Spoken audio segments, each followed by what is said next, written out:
வெதர்லாம் நல்லா இருக்குன்னு சொல்லி நான் தூங்கிட்டு இருக்கேன். கடைசியில் இங்கே வந்து கதவை திறந்தா தான் தெரியுது வெதர் இப்படி இருக்கு. எப்படி இது தெரியுது ஆளை.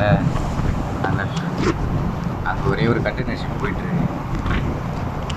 அதான் பயங்கர மோசம்.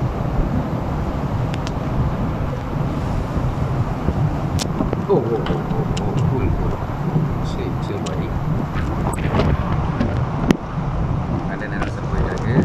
முன்னாடி இருக்கிற கட்டிடலாம் பயங்கர மழை. இதுதான் அந்த கப்பல் எப்படி போகுது பாரு. இப்போ தான் நிற்குது. I think there also ஆங்கர்டு. ஏ அவங்களும் ஆங்கர் தான். சுற்றி சுற்றி ஆடிக்கிட்டு இருக்கு கப்பல். அதனால் இந்த இதில் ஆடிக்கிட்டு இருந்தால் எப்படி நெட்டு ஒர்க் ஆகும்? எப்படி ஆடுதுன்னா இதை பார்த்தா தெரியும். கேப் தெரியுதா? கடலுக்கும் கப்பலுக்கும் எவ்வளோ கேப் இருக்குன்னு தெரியுதா? இப்போ எவ்வளோ கம்மியாகுதா கேப்பு? ஆடுறதே தெரியாது. அதான் எவ்வளோ கேப் ஆகுதா? மறுபடியும் கேப். அதான் இப்படி வச்சா தெரியும். ஓகே.